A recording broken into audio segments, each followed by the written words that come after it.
Thanks for tuning in to Bourbon Drop. I'm your host, Marvin. Today, we are finally finishing part 2 of Shane's Solid Samples. I know that I did not name it that at the beginning. Sometimes it takes a while for these names to come about, but that is the name going forward. Try to say that 3 times fast, I dare you. Anyway, look, since we had the mishap with my son understanding Shane's answer key, I can't wait to take a look at Shane's original answer key today so that I can take a look. I did have my wife check over the notes. It was Russell's 13 year. He wrote the 1 and the 3 so close together, I'll put it back up somewhere up here, that it looked like B, Y, and then he wrote a capital R. So anyway, we had that little mishap. He did write the other answers down on these note cards here that I folded in half, so I'll finally get a chance to look at the originals. But before we get started, man, I just want to say there was so much of a great reaction to the bourbons that I purchased that I have regrets on. I love when you guys chime back in, man. I really love going back and forth with you guys in the comments, the bourbon community. I mean, they're just so welcoming when it comes to everything, even when you just walk up to people in the store. I love the bourbon community. Anyway, let's get into the sample. So Shane said to put together A and F. So we'll put these two together, get them on the wheel, get them spun up. I don't know what they are just yet. Like I said, that is the original answer key, and we'll be getting into that one tonight. And I just want to see what these are about because Shane had some good ones. He had some good ones in the first one. Let's get these things spun up real quick. I don't know what they are. I like to spin them up in front of you guys. Hopefully you can see the bottoms of the glasses of the Glens. Once it stops, we'll get into them. All right, so we will put these two aside. Get this out of the way for right now. Smells like bourbon. It's a very nice light alcohol. It's a nice fruit note. A little bit of oak. A little bit of sugar. There is a little bit of sugar. A little bit of spice. That's going to the second glass. This one actually smells lighter coming off of that one.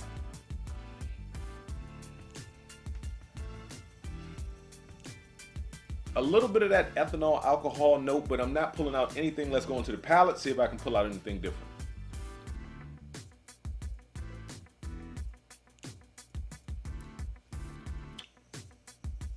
Wow. That's very sweet. Almost to the point where it tastes slightly finished. The finish itself doesn't hang around long. I'm not picking up any char.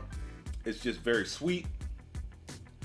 I am getting a little bit of tannins on the mid to back and a slight sweet leather in the finish. But like I said, the finish does not hang around long. Let's go into glass number 2.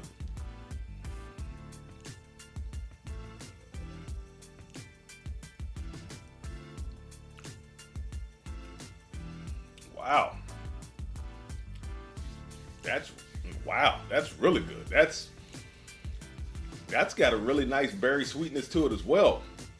It's just amped up. And that's funny because coming off the nose, this one had the better nose. This one was a little more subdued. But let's go back into the nose one more time and see what they are.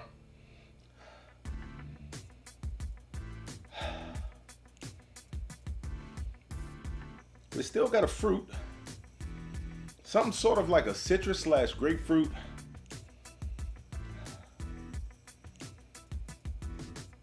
Not much vanilla, brown sugar, things like that. Might even be a little bit of an apple, but there's like a apple, grapefruit, citrus.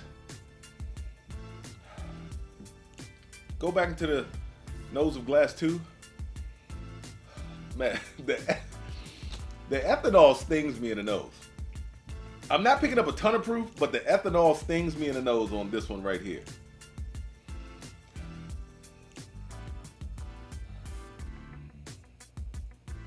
Yeah, I'm not picking up much. There's a light cinnamon note with fruit. All right, let's go back into the palate of glass number 1.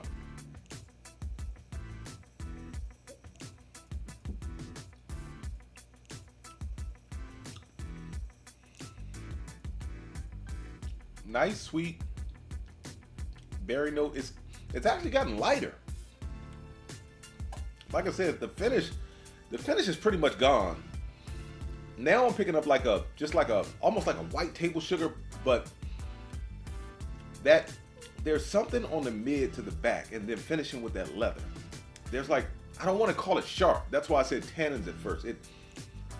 There's something there, but I can't pick it out. Let's go back in the glass too.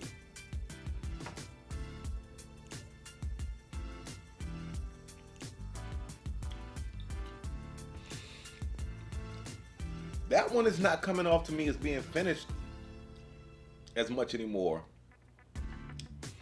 This one is really coming off to me as more finished, more rich, more fruity, more berry notes.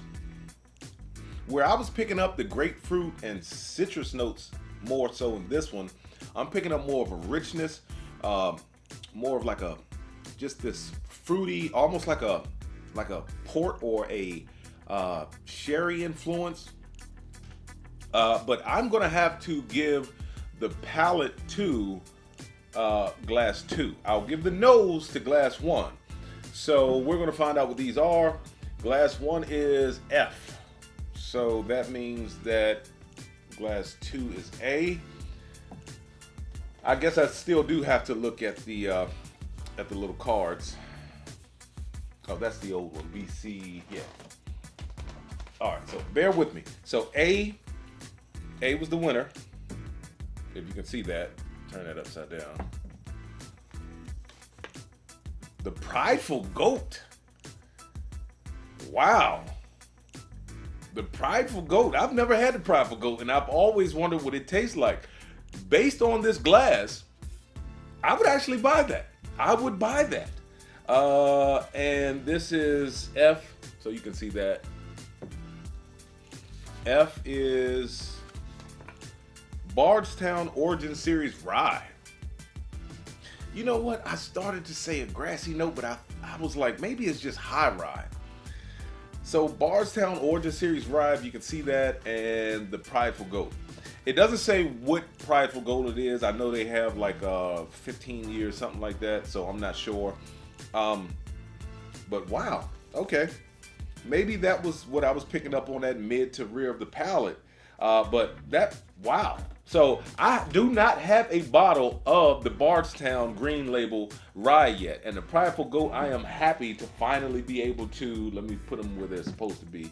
I am finally able to say that I was able to experience it. So that is great. Let's get into the next two. So right now we've got G and we've got H. So we'll get these two poured up. Little mishaps on camera, act like those things did not happen. If you did not see the cap out of the sample bottle fall. Anyway, now I won't lie, pouring these, this one looks super dark, super dark. This one is actually pretty light. I want to try and even these up. I don't know what they are. So let me pour just a little bit more of this one because I think this one needs to be evened up just a touch. Okay. All right. Let's give these two a spin. I'll probably be able to tell by the color, but once they slow down, we'll just go ahead and go straight from the beginning. I'll give them a nosing, give them a tasting, give them a nosing again, and then hopefully we can pick out the winner. So as I can see right now, that is the darker one. Me not knowing what they are, hopefully that doesn't influence me, make me think it's older or whatever. So I'll tell you what, let's go ahead and swap the bottles around so that you guys at home don't get confused, because I already know it's a darker one. There's no sense in trying to play like I don't.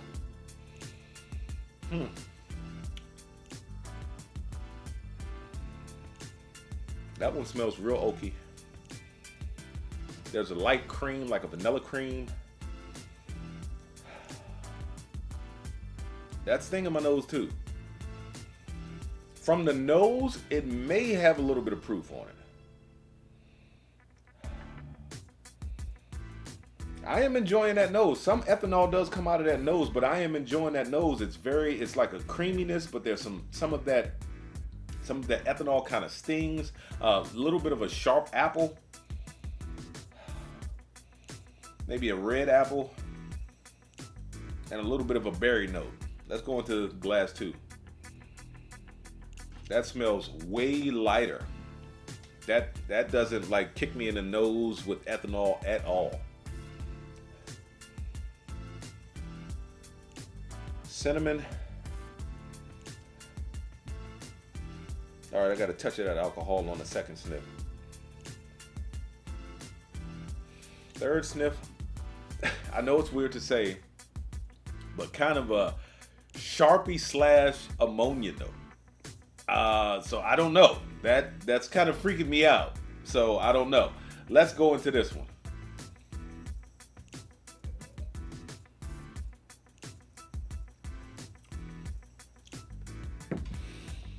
Wow, that's good. That is good. This has a Brown-Forman profile. There's something about Brown-Forman. A little bit of that banana, charcoal, like and I know they don't charcoal mellow their stuff, but there's this char and banana note in Brown-Forman that I can pick up immediately. If I am wrong, I am wrong. But some people will say if I'm lying, I'm dying. But anyway, look, this right here is, if it's not Old Forester, then it's Brown-Forman, like some type of Jack. Let's go into glass 2. Oh, I didn't give you the tasting notes. It's good. Banana notes, I did char, heavy vanilla cream, nice finish. The banana cream actually even stayed on the finish. That's really good.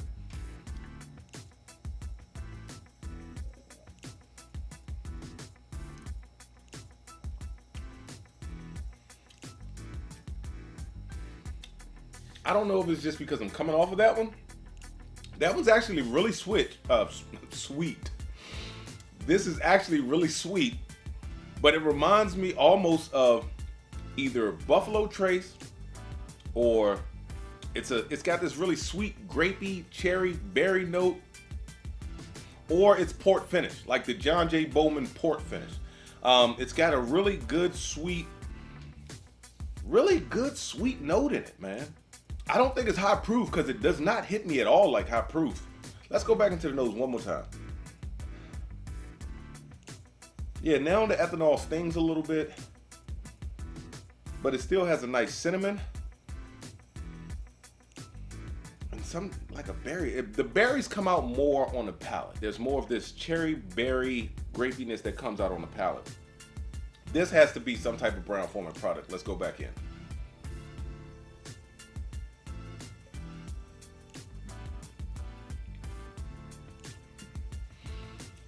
If that's not an Old Forester single barrel, then that is, and I don't get that, I don't get the charcoal mellowing. I do get the char, but it's not as heavy as the Jack Daniel's single barrel proofs.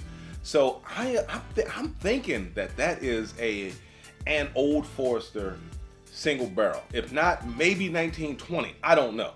But I'm gonna have to give the palate to this all day. This is not bad, but it's lower in proof, and the nose and palate come off more like either a Buffalo Trace product or like the Bowman Port Barrel. So let's get into these. I want to find out what they are. Glass, that's H. The glass that wins is Jack Daniel's single barrel proof rye. It had that banana, that char. Wow, I thought that was Old Forester single barrel. That shows you Jack Daniel's single barrel proof anything is excellent. Let me see. Alberta Premium Cask Strength. I did not pick up any grassy rye notes, nor in the Jack Daniel's either, but I did not pick up any like grassy rye notes. That Alberta Premium Cask Strength is actually good. It does not, whatever they did to this, it does not drink like it is a cask strength product. Anyway, look, I had a great time, man. Shane, thank you so much. I can't wait to do this again. I just, these really tested me. They really did. So with that being said, let the whiskey flow. Never run out unless you head it to a drop. Till next time.